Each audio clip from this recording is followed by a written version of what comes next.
You know that feeling, right? Your phone rings with a weird urgent number, or a crazy pop-up freezes your screen. And for just a split second, your heart absolutely drops. It's this universal feeling we all have now. But here's the deal. You really don't have to be the victim. And that quote, that says it all. That feeling of pure panic isn't just a side effect of the scam. It is the scam. It's the weapon they use to totally short-circuit the thinking part of your brain. The second you understand that, well, you're already halfway to beating them at their own game. So in this explainer, we're going to pull back the curtain. We're not just going to talk about scams. We are literally going to steal their playbook, page by page. By the end of this, you'll know their tricks so well, you'll be able to spot them coming from a mile away. All right, let's get into it. Okay, first up is their oldest trick in the book, and honestly, it's still their most effective: pure, raw fear. This whole play is about manufacturing a crisis so intense that you react before you even have a second to think. So they'll call you up and they'll sound super official. They'll say they're from the IRS or your bank's fraud department or maybe even the local police. And here's how they make it look legit. They use this sneaky tech called ID spoofing. It lets them fake the caller ID, so it looks like the call is really coming from your bank or a government number. Which means, and this is so important, you can never, ever, ever trust what your caller ID says. You know, what's almost funny is how predictable they are. They use this exact same 4-step trap every single time. Step 1, the fake ID to establish just enough trust to get you on the phone. Step 2, bam, they hit you with fear, threats of arrest, frozen accounts, anything to get you to panic. 3 is the verification trap. They'll say, I just need to verify your social security number to pull up your file. And finally, number 4, isolation. They'll tell you not to tell anyone, that it's a secret legal matter, so you can't just ask a friend, hey, does this sound weird to you? But listen, the threats are getting way more sophisticated. This is not science fiction anymore. Using AI, a scammer can take a tiny 3-second audio clip of someone's voice from a TikTok, an Instagram story, anything, and create a perfect clone of their voice. It makes those old grandparent scams terrifyingly convincing. You can't even trust your own ears anymore. So how do you possibly fight a crazy high-tech threat like that? Well, with a brilliantly simple, low-tech solution. The family code word. This is your secret weapon. You just pick a silly word or a weird phrase that only your family would know. You know, something like purple monkey or the name of your first dog. Tell them offline, in person. Then, if you ever get one of those frantic calls, you just calmly ask, okay, what's the code word? If they hesitate or can't answer, you know it's a fake. Boom. Game over. You hang up. All right, I want you to basically burn this list into your memory. If anyone on the phone does any of these 5 things, it is a 100% guaranteed scam. Period. End of story. No real agency is going to threaten you with immediate arrest over the phone. Nobody legitimate will ever ask you to pay a bill with an Apple gift card or cryptocurrency. And the real government, they send letters. They don't cold call you with threats. The moment you hear one of these, you know you've won. Just hang up the phone. Now, not all scams are about fear and panic. Some of the sneakiest ones, well, they hide in plain sight. They try to look totally normal, even a little boring.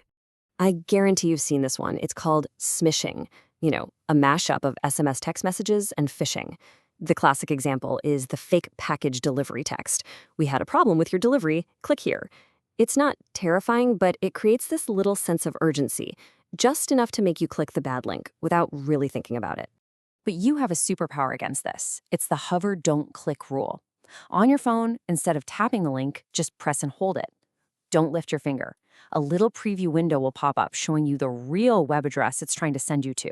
And you'll see it right away. The text says it's the USPS, but the real link is some jumbled up, sketchy-looking website.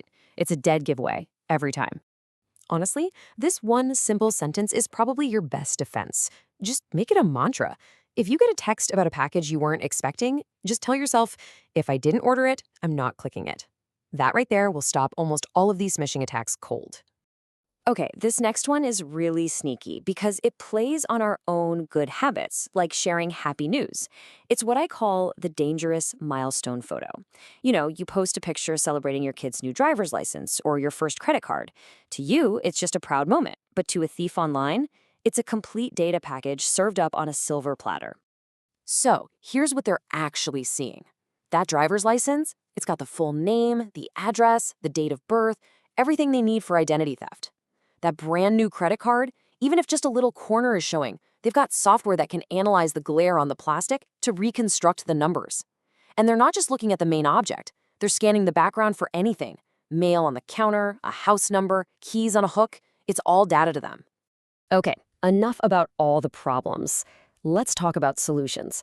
Because it's time to stop just reacting to these threats and actually start building up your own digital armor so you become a much, much harder target to hit in the first place.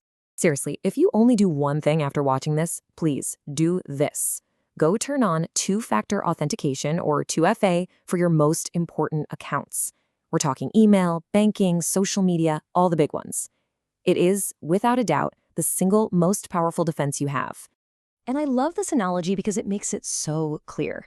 Think about it. Your password. That's like the key to your front door. But 2FA, that's the solid steel deadbolt you slide into place from the inside. So even if a thief manages to steal your password, your key, they still can't get in because they don't have that second piece, that unique code that gets sent only to your phone. It is an absolute game changer. And here's the other huge one that almost nobody thinks about: your home Wi-Fi router. We all have a password to get on the Wi-Fi, but there's a second password, an admin password, that controls the router itself. And most people just leave the default one from the factory, something like admin or password. That is literally like locking all your doors and then leaving the master key to the whole house right under the doormat. But the good news is, this is so easy to fix. Like, you can do it in less than 5 minutes. Just flip your router over, find the little sticker with its IP address, it's just a string of numbers, type that into a web browser, log in with that default password, then just look for the security settings and change it to something new and strong. And just like that, you've locked your digital front door. All right, we have covered a ton of ground. We've ripped their playbook apart, and we've started building up our defenses. So let's pull it all together into one final checklist of things you can start doing, like today. Look, these are just simple little habits, but they make a huge difference. Use a 6-digit PIN on your phone, not 4. Take 30 seconds and just review your app permissions. Does that game really need access to your microphone? Sign up for the post office's free informed delivery service so you know exactly what mail to expect. Go back through your social media and just delete those old milestone photos. And go paperless on your bank statements. Easy stuff. So look, here's the bottom line. The whole entire business model for scammers relies on 3 things: your panic, your ignorance, and your secrecy. But your best defense is and always will be knowledge. Their entire strategy just completely crumbles the moment you know their tricks. And now you have their playbook. And that really brings us to the most important question. This isn't just about passive learning. It's about taking action. So, what's one 5-minute thing you are going to do today to make yourself safer? Are you going to set up that family code word? Are you finally going to turn on 2FA for your bank? Maybe go change that router password? Your awareness is the lock, and your action is the key. Stay safe out there.